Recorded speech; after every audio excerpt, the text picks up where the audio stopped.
boa noite a todos os iniciantes aqui do nosso curso de interpretação das Escrituras Sagradas.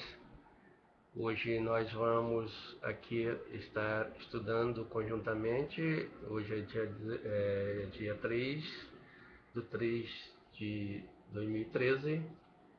Vamos estar então conjuntamente fazendo estudo das Escrituras Sagradas. Já no nosso segundo encontro, nós começamos no domingo passado, quando fizemos uma generalização, um apanhado geral sobre as Escrituras. Estavam bastante pessoas presentes, mas creio que também muitas tenham faltado. E hoje as que faltaram, então a gente vai fazer uma retrospectiva para depois, daqui para frente, a gente seguir sem interrupção. Então esse curso sobre as Escrituras Sagradas, então nasceu da ideia dos nossos estudantes, somos todos estudantes que compartilhamos aquilo que vamos compreendendo um com o outro, outro com um. Aprendemos conjuntamente e então pediram para que fizéssemos alguma coisa sobre o estudo da Bíblia, e então nós estamos fazendo. Eu achei que da Bíblia seria só uma parte, que a Bíblia é uma parte das Escrituras Sagradas, então nós estamos fazendo o estudo das Escrituras Sagradas, na qual está contemplado a nossa Escritura Sagrada do Ocidente, que é a Santa Bíblia. Então hoje nós vamos ver quais são essas escrituras mais importantes, são as principais escrituras sagradas que a gente tem para pesquisa, para estudo e do nosso entendimento até os dias de hoje. São algumas bem conhecidas, muito importantes, e outras talvez o pessoal não tenha assim nem ouvido falar, né? Então nós sabemos que no nosso curso, da quantidade enorme de religiões que existem, na realidade dizem que existem cerca de 60 mil religiões.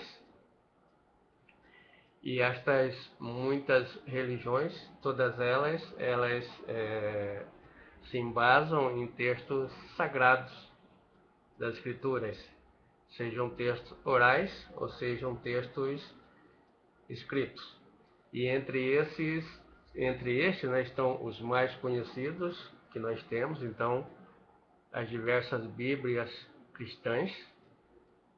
Nós vamos ver que são várias, né?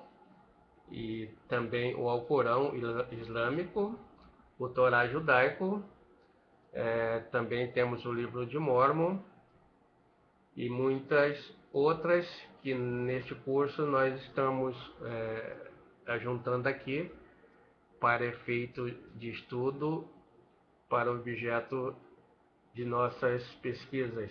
Essas informações sobre os textos sagrados, orais e escritos das diferentes organizações religiosas. Então começamos lá pelo Alcorão. Sabemos que o Alcorão é a escritura lá dos maometanos, né?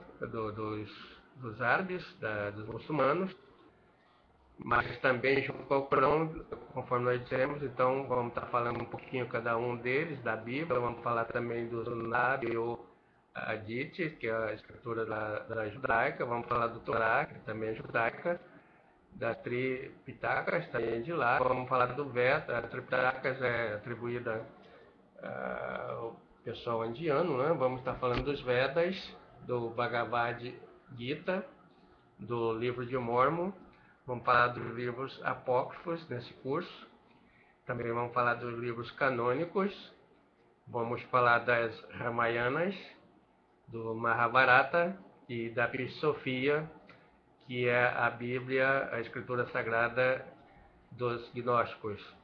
Então, começando pelo Alcorão,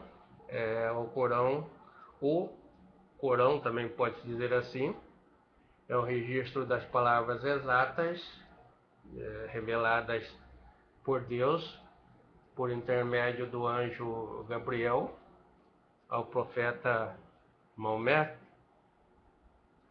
Foi então essas revelações passadas por intermédio de um anjo, né, o anjo Gabriel, ao profeta Maomé, que é o intermediário, que por sua vez, como profeta, né, memorizou estas escrituras e ao longo dos tempos foram sendo ditados aos seus companheiros e registrados pelos seus escribas, que conferiram durante a sua vida. Nenhuma palavra de suas 114 suratas foi mudada ao longo dos séculos. Então, esta escritura dos maometanos, como nós dissemos, tem um vínculo, né? Tem uma interconexão muito profunda com as escrituras sagradas também, tá? Com as nossas escrituras de perfil, vamos dizer assim, judaico. Na realidade, o povo árabe, né, que segue o Corão, segue o Maomé, então eles têm a mesma raiz genealógica, né, uma raiz em comum, que são filhos de Abrão, né? Então ali tudo começa com Abrão. O Abrão o Isaac, né, dá origem então às escrituras lá orientais, judaicas, e o Israel, né, lá para o pessoal do Alcorão, vai então uma outra versão, que é do outro filho do Abrão, o Ismael, né? Bom, a Bíblia, essa palavra, se a gente for buscar o seu significado etimológico no dicionário de etimologia, significa coleção de livros. Então, significa livros, né? Vem de biblion, quer dizer rolo de livros. Então, se constitui em texto religioso, a nossa Bíblia, né, se constitui num texto religioso central do judaísmo, do cristianismo. Ela foi inicialmente traduzida por São Jerônimo na Vulgata Latina, que chamou pela primeira vez o conjunto de livros antigos do Antigo Testamento e do Novo Testamento de Biblioteca Divina. A Bíblia é uma coleção de livros catalogados, considerados como divinamente inspirados pelas três grandes religiões dos filhos de Abrão. Além do cristianismo e do judaísmo, o islamismo são por isso conhecidos como religiões do livro. É sinônimo de escritura sagrada e palavra de Deus. Então nós temos o eixo comum que a gente estava tentando reforçar lá no início, né? Essa interconexão se dá entre o cristianismo, o judaísmo e o islamismo, né? Todos têm nas Santas Escrituras Sagradas a mesma raiz comum. Na composição da nossa Bíblia Sagrada, adotou-se os livros considerados inspirados por Deus, como sendo canônicos, e os não inspirados, né, como sendo apócrifos.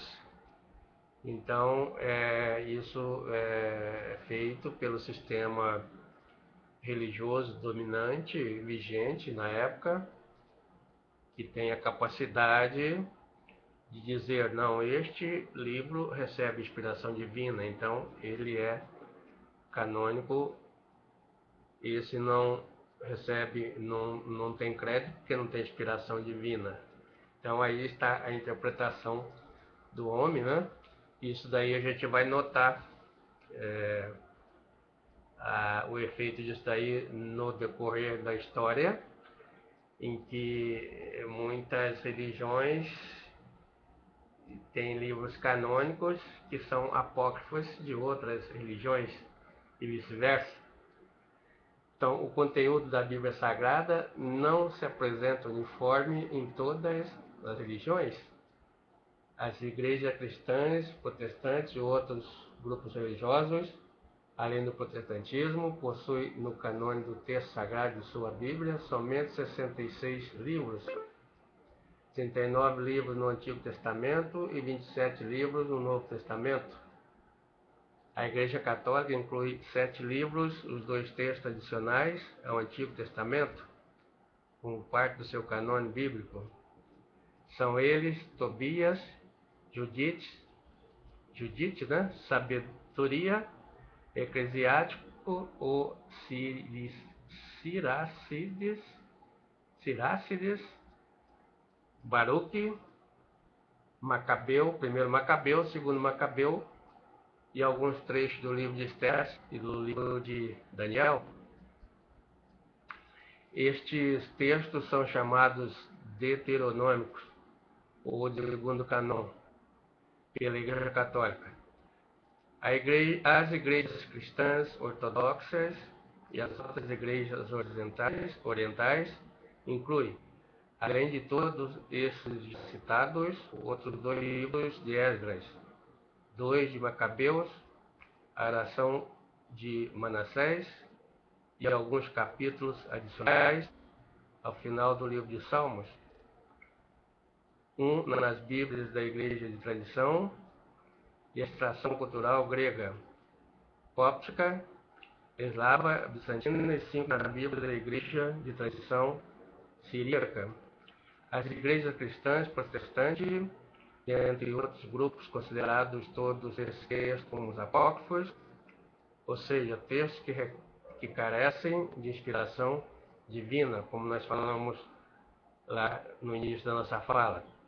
No entanto, existe aqueles que reconhecem que esses textos como leituras proveitosas, moralizadoras, além do valor histórico dos livros dos Macabeus. Além disso, algumas importantes Bíblias protestantes, como a Bíblia do Rei James e a Bíblia espanhola Reina Valera, que contém, ao menos em algumas de suas edições, algumas considerações importantes. Seguindo em frente, então nós vamos ter a outra conjunto de escritura, que é o Sunnah ou Hadith. Sunnah ou Hadith são a segunda fonte do qual os ensinamentos do Islã são esboçados. Hadith significa literalmente um dito transmitido aos homens. Em terminologia islâmica, significa os ditos do profeta, paz esteja com ele, sua ação ou prática, sua aprovação silenciosa da ação ou prática. Hadith e Sunnah são usados intercaladamente, mas em alguns casos são usados com significados diferentes. Para lidar com tópicos é necessário conhecer a posição do profeta no Islã, porque a indispensabilidade do Hadith depende da posição do profeta. Analisando o problema, podemos visualizar 3 possibilidades. Primeiro, a obrigação do profeta era apenas transmitir a mensagem e nada mais foi requerido dele.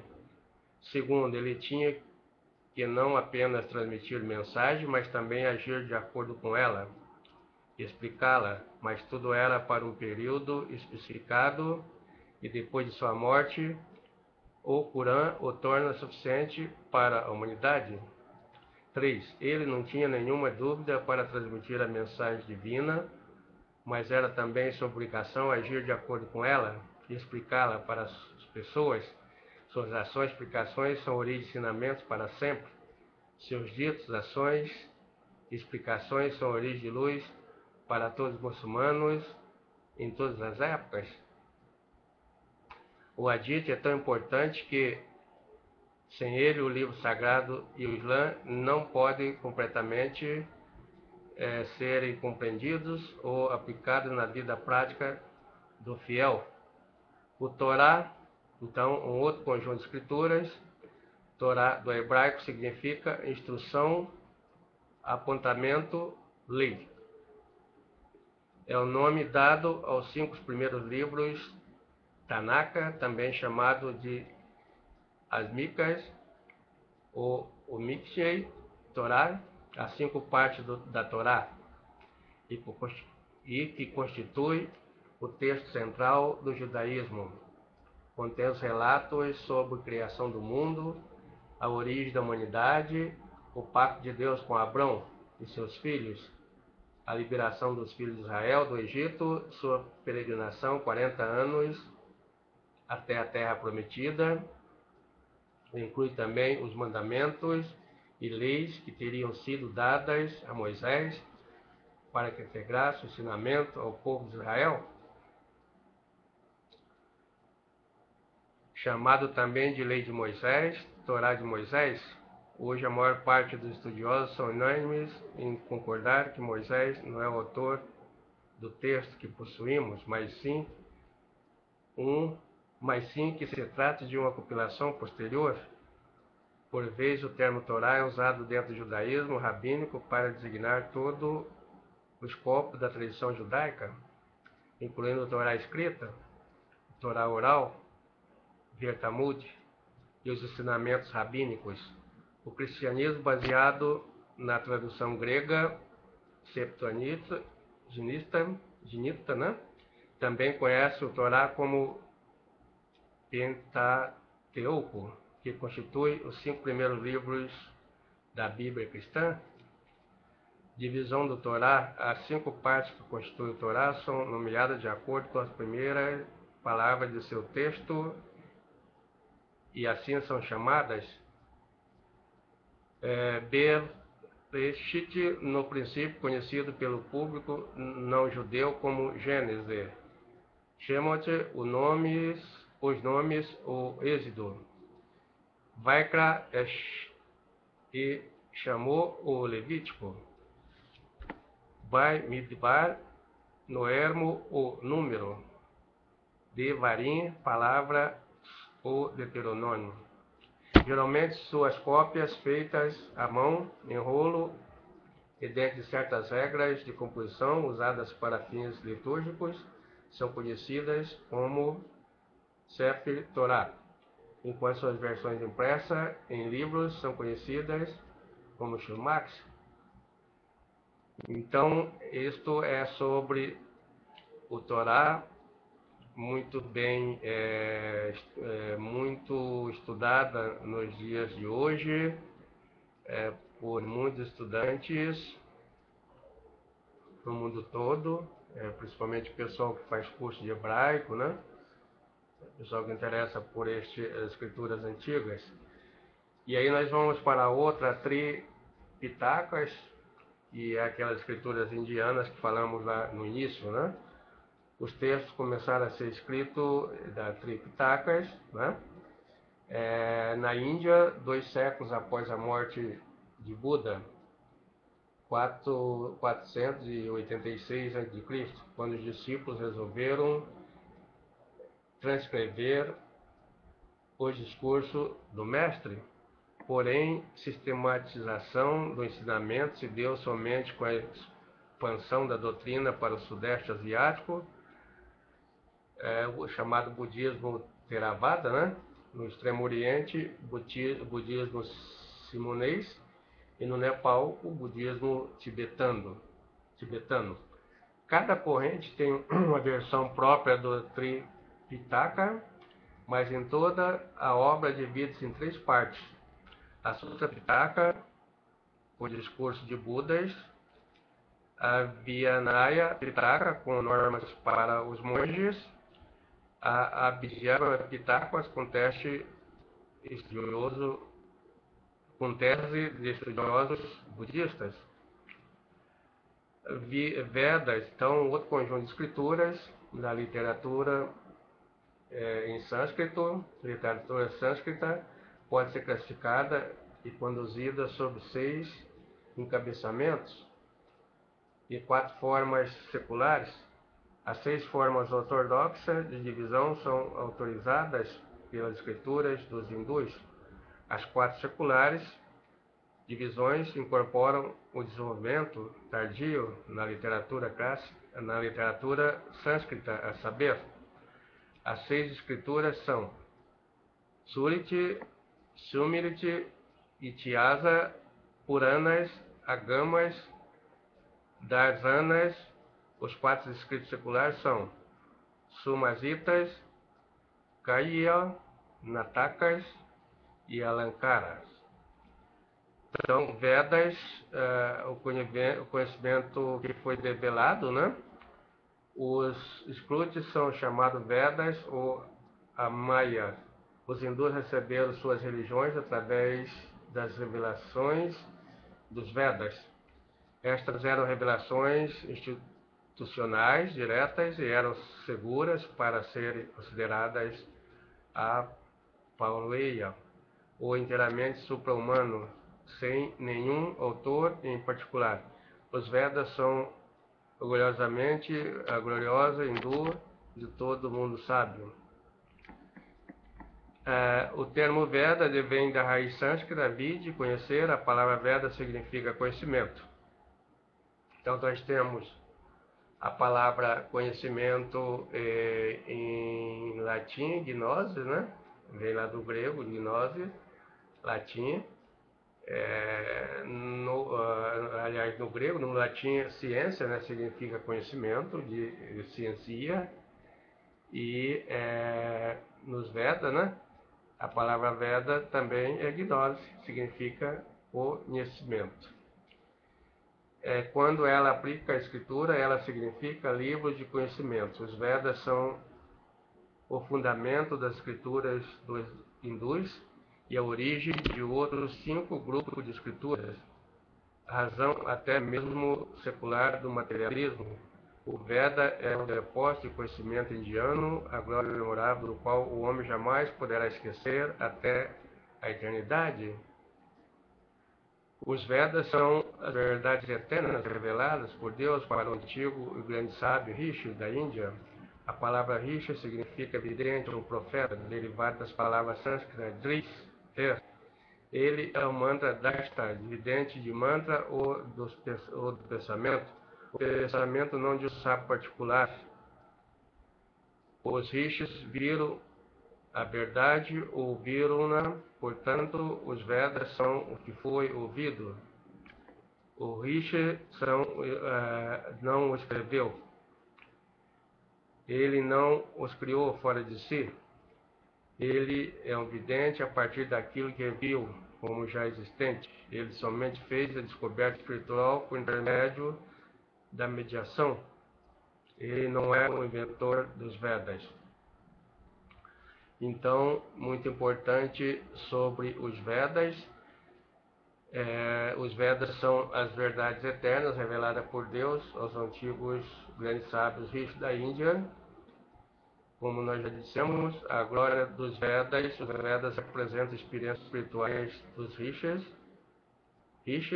De outrora, os Rishis eram como um médium, o agente de transmissão para as pessoas de experiências intuicional que eles tinham recebido. A verdade dos Vedas são revelações. Todas as outras religiões do mundo afirmam a autoridade deles como tendo sido entregue por mensageiros especiais de Deus para certas pessoas, mas os Vedas não devem sua autoridade a ninguém. Eles são em si mesmo autoridades como eternos. Eles são conhecimentos do Senhor. Então, o Senhor Brahma, o Criador, transmitiu o conhecimento divino para os rishis videntes. Os rishis disseminaram o conhecimento. Os rishis védicos eram grandes pessoas realizadas que possuem intuitiva percepção direta do Brahma, ou a verdade. Eles foram escritores inspirados, eles edificaram um simples, grande e perfeito sistema de religião e filosofia, do qual fundadores e opressores de todas as outras religiões extraíram as suas inspirações. E assim segue os Vedas, falando muita coisa. Um estudo importante que dá para fazer dessas escrituras. Como o nosso tempo é limitado, nós vamos por hora passar para uma outra escritura sagrada, que é o Bhagavad Gita. A palavra, então, tem esse Bhagavad Gita, é uma palavra em sânscrito, é um livro também conhecido pela grafia Bhagavad Gita em sânscrito, significa canção de Deus. Bhagavad Gita, então, é canção do Senhor. É um texto religioso hindu, faz parte do épico Mahabharata. Então, veja bem, o Bhagavad Gita é um extrato do Mahabharata. O Mahabharata é o conjunto da totalidade das escrituras indianas e o Bhagavad Gita é uma de suas partes. Embora seja a decomposição mais recente que o todo deste livro, na versão que o inclui, o Mahabharata é datado no século V a.C. Então, o texto escrito em sânscrito relata esse livro Bhagavad Gita, que é a canção do Senhor. Ele vai trazer um diálogo sempre, né, entre duas personalidades. De um lado, Arjuna, o grande guerreiro, de outro lado, o Senhor Krishna. Então, o tempo todo se passa o diálogo em torno de Krishna e em torno de Arjuna. Krishna é a mesma raiz da palavra Cristo, é o Cristo, e Arjuna representa o ego. Então, é aquele diálogo que se passa internamente dentro de nós o tempo todo, em que o ego batalha, né, na propulsão de seus defeitos para sobrepor as virtudes da essência. Muito bem, então nós podemos passar para uma outra, que é o livro de Mórmon. É uma escritura também importante, considerada por um segmento de religioso importante que está no mundo todo. O livro de Mórmon é considerado pelos mormons como a segunda escritura, a segunda é uma segunda parte da Bíblia, vamos assim dizer. Consideram que esse livro foi escrito por um profeta chamado Profeta Mórmon, que é oriundo segundo eles, de um povo asiático, cerca de 600 anos antes de Cristo, que atravessaram o mar e construíram toda essa história que é narrada por esse livro, que foi traduzida com um processo de Urim e Tumim pelo profeta Joseph Smith. Então, é um livro importante de ser analisado também. A maioria das coisas que nós encontramos nas escrituras sagradas, na nossa Bíblia, também vamos encontrar no livro de Mórmon. Tudo isso nós estamos fazendo como um preâmbulo inicial, para que nós possamos depois poder estar lendo todas essas escrituras lá nas suas entrelinhas. E vamos estar lendo o livro de Mórmon também nas suas entrelinhas, e nós vamos ver que eles têm os mesmos símbolos, traduz os mesmos ensinamentos que nós vamos encontrar também na Bíblia. Então temos também um outro conjunto de escrituras que são as Ramayanas. Ramayana é atribuída então a Rama. Essa Ramayana também conhecida como Ramayana, escrita com Y, com I mesmo, é um épico sânscrito atribuído ao poeta Valmiki, parte importante do cânon hindu. Então, é um livro canônico deles.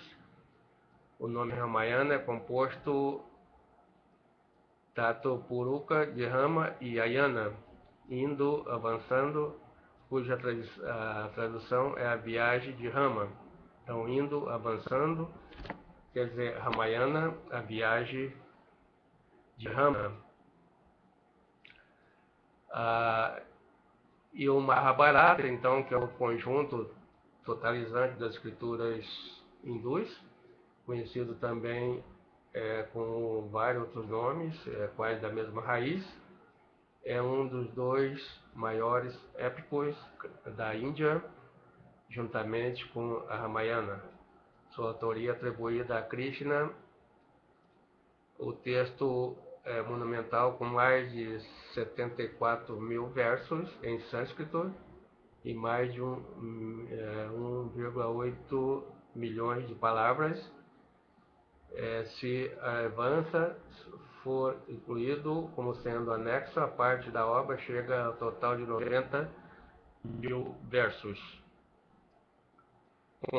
compondo o maior volume de texto numa única obra humana.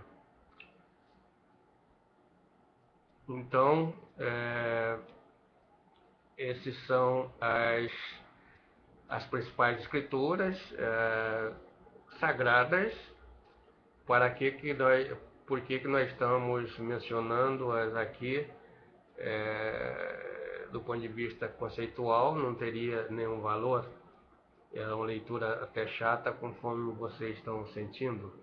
Mas, para que nós possamos estabelecer um paralelismo entre elas e ver a conexão que elas possuem, na realidade, todas essas escrituras são narrativas de uma mesma coisa, com palavras diferentes.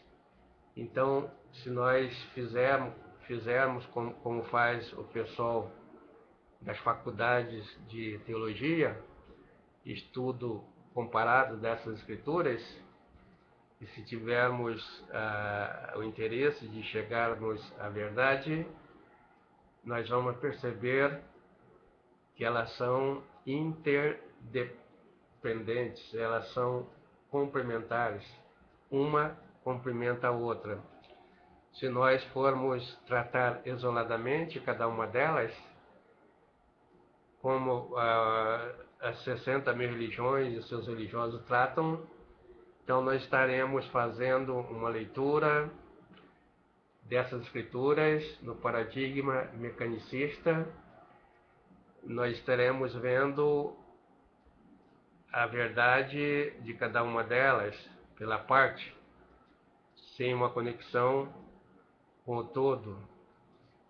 E se aprendermos a fazer uma leitura na perspectiva holística, então nós vamos poder estabelecer conexões entre suas partes e de suas partes para com o todo. Então nós vamos ter uma correlação de todas as escrituras e podemos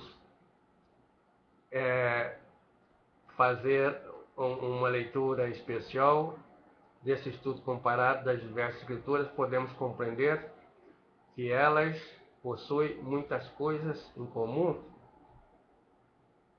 Nós vamos aprender, por exemplo, jamais os halos religiosos, né? Halos religiosos são as pessoas que enxergam a religião de uma forma externa. Aqueles que conseguem enxergar de uma forma interna são os altos religiosos. Então, jamais os alos religiosos iriam admitir o que nós vamos falar aqui agora, e também praticamente não aceitam mudança, porque para você aceitar uma mudança, a mudança significa você fazer uma revolução, e a revolução tem um significado muito profundo, uma revolução dentro de si mesmo. Uma revolução significa uma ruptura com o passado, também uma ruptura com o futuro, e não uma identificação com o presente. Então, nesse sentido, quer dizer que a gente teria que estar fazendo, e temos que fazer, o verdadeiro estudante gnóstico, um estudo de tudo isto de maneira neutra, sem estar identificado com nenhuma das partes, para que possa ter uma percepção do todo. Quem identifica com uma das partes, por ali fica. Por exemplo, se identifica com o Corão, então o Alcorão, para aquela pessoa, ele é a totalidade da verdade, não existe nada mais lá fora. E assim aprende a desenvolver por ali, como quem vai pelo Torá, ou quem vai pela Bíblia, ou quem vai pela qualquer escritura separadamente, não consegue ver o que está fora, só vê o que está dentro e nem aceita o que está fora. Agora, aquela pessoa que quer saber a verdade, não importando de que lado ela esteja ou onde ela esteja, então esta consegue perceber todas essas coisas, que todas essas escrituras, por toda essa época, ao longo da humanidade, tratam da mesma coisa. Deus é uno, né? É uma única verdade. Então nós temos uma única verdade para ser dividida por 60 mil religiões. Cada uma delas se dizem serem detentoras da verdade. E para cada um dos religiosos que estão ali naquela parte da sua religião, onde são regidos, né, por um conjunto de doutrinas, de escrituras, ele aprendeu a ver dentro, né, está no paradigma separatista, né, que é o mecanicista, então ele não consegue sobrepor, saltar, e é daquele jeito mesmo que ele percebe. Para ele ali é o mais importante, para ele é superior a tudo, a religião dele é que leva a Deus, as outras não levarão, né? Para aquela pessoa, Deus está na sua igreja, não está na igreja A em B, Deus está no céu na sua igreja. Por a pessoa holística vai saber que Deus está na igreja A, Deus está na B, Deus não está só lá no céu, mas ele está aqui também, porque Deus é onipresente, é onipotente, é onisciente, não tem separatividade. Então, nós confinarmos a Deus dizendo que Ele está somente na nossa religião, nós estamos estabelecendo um limite muito perigoso para Ele. A gente está pondo cerca, né? Para um ser que é universal, que é onipresente, está presente em todos os lugares. Então, seria como pegar do oceano e colocar num pequeno aquário, né? Então, isto é coisa do paradigma mecanicista, que ensina nós fazermos esse tipo de leitura e vivermos por aí. Infelizmente, as 60 mil religiões estão calcadas sobre o paradigma mecanicista. Então, para quem vai sair do paradigma mecanicista, para prosseguir com isso que nós estamos falando, vai perceber as coisas comuns que há entre elas, que todas essas escrituras vão tratar de um mestre. Este mestre, ora é um Cristo, é um mestre que se classificou, seguiu o caminho reto do absoluto, do fio da navalha, ou pode ser um profeta, como é o caso do Maomé, ou pode ser profetas também. Então, vai perceber que todos esses mestres, eles têm coisas, uma trajetória de mestrificação, uma trajetória de iniciação muito comum. Todos eles, a maioria, né, nasce de uma virgem. Todos eles são crianças prodigiosas, cheias de sabedorias, como o caso de Jesus Cristo, que menino pequenininho, brincando com o passarinho morto, ele ressuscitava, uma sabedoria, um poder incrível, né? Aí também entra a sabedoria do Buda, né?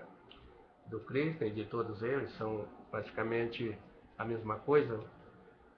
Então, o nascimento é bastante semelhante, todos eles, do Cristo, do Buda, do Krishna, do Rama, do Osíris, do Venerável Mestre Samael, de todas essas pessoas, mestres. Depois, com relação ao batismo, o batismo desses mestres, que todas essas escrituras vão narrar, não é para ser entendido na forma literal, ao pé da letra, e sim ocultado no simbolismo. Nós vamos aprender a ler lá nas entrelinhas. Então, batismo, já desvendando o mistério, significa um pacto de magia sexual. Batismo significa pacto de magia sexual. Então, batismo é a transmutação da energia seminal. Então, este é o batismo real, verdadeiro. E isto foi simbolizado por todos os mestres de forma alegórica e mantido muito em segredo. Por exemplo, pega essas escrituras antigas, 10.000 anos antes de Cristo, vão encontrar então Rama, vai adentrar o rio para ser batizado pelo seu guru. E seu guru chega, olha, Rama, você vai ser batizado agora pela potência, receberá a potência e depois receberá a outra potência. Parece que a gente está falando de Josué Ben Pandira, né?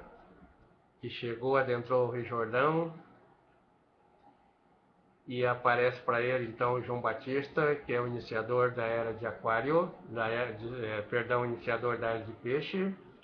Então João Batista é o avatar da era de Peixe, uma era anterior à era de Aquário, cujo o avatar é o Venerável Mestre Samael.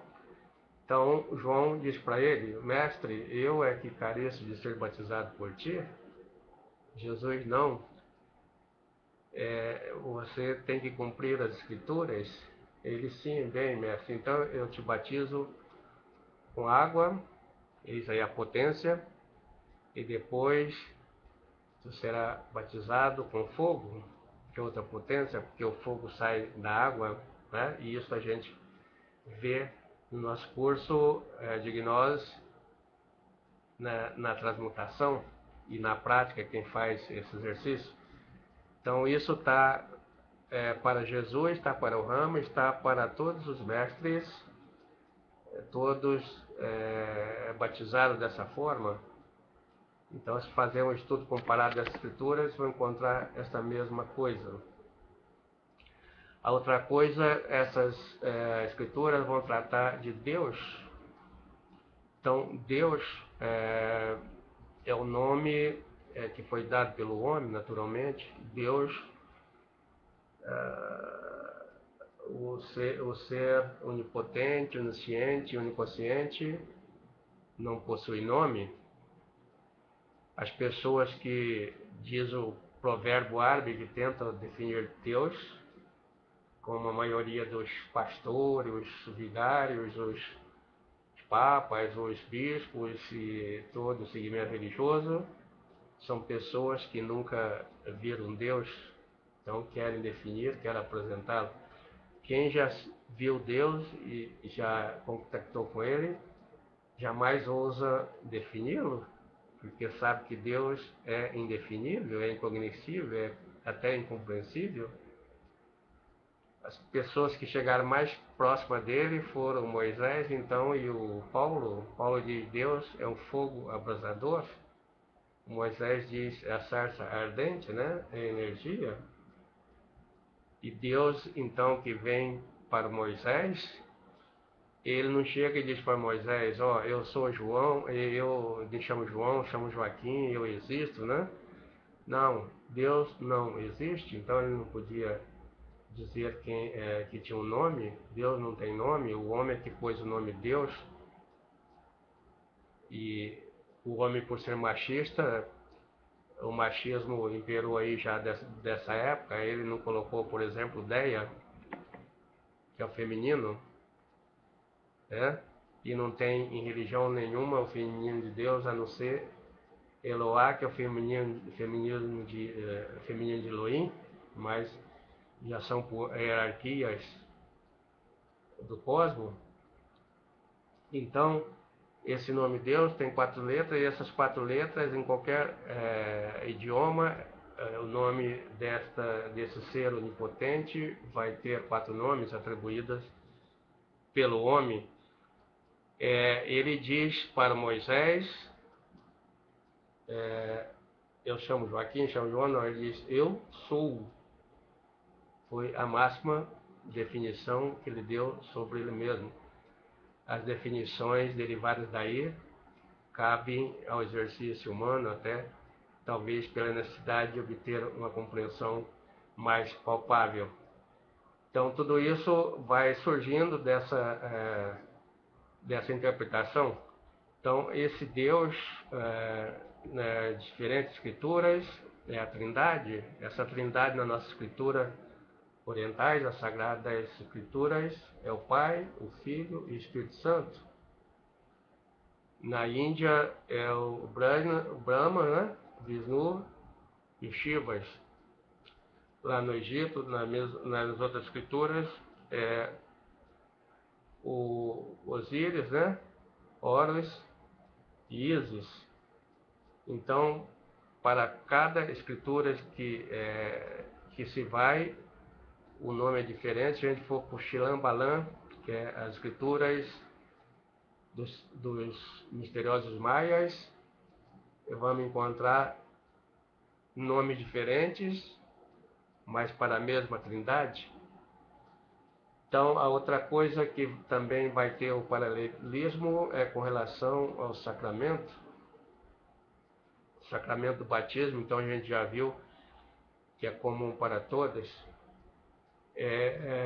Outros sacramentos, esses sacramentos, eles vão estar representados simbolicamente para serem ensinados, muitas vezes na forma de milagres, que é a transformação da água em vinho, como feito por Jesus Cristo, no primeiro milagre dele, na cerimônia das bodas de pratas.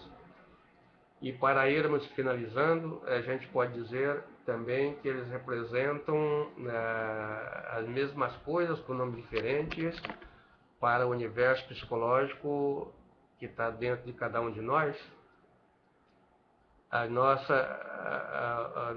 nas nossas escrituras, os nossos defeitos, os nossos pecados são simbolizados, são representados por animais, são chamados de pecados, são chamadas as 7 legiões.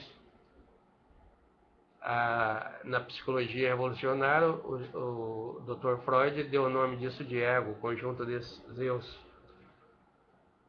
O venerável Mestre Samael progrediu muito com essa psicologia revolucionária, expandiu muito e hoje está muito fácil para nós compreendermos. Então, ego é o conjunto de eus, esses eus são os diabos dentro de nós. Lá no Egito, as escrituras tratam esses mesmos eus de demônios vermelhos do 7. Lá na Bhagavad Gita, então a gente diz que é o Arjuna. E nós estamos fazendo o curso sagrado da Bíblia já, então vamos anotar aí, vocês, é a última coisa de hoje, né? Já como exercício de casa. Nós antigamente fazíamos assim porque não tínhamos o computador. Então nós tínhamos a nossa escritura e a gente tinha um lápis de cera pegava a escritura importante e rubricava e ficava ali, então, fazer um destaque.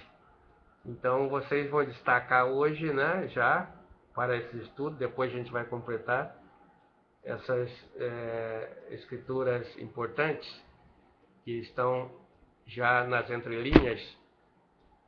Como é que está isto enrostido nas nossas escrituras? Você vai lá no Velho Testamento, o ego é chamado de Caim e a essência é chamada de Abel. E aí vem aquele episódio, Caim tinha, Abel era tudo de bom, então são as virtudes, e o Caim tudo de ruim, e tinha muita inveja do seu irmão, e lá um belo dia ele mata o seu irmão. Então, isto é uma alegoria do que acontece dentro de nós.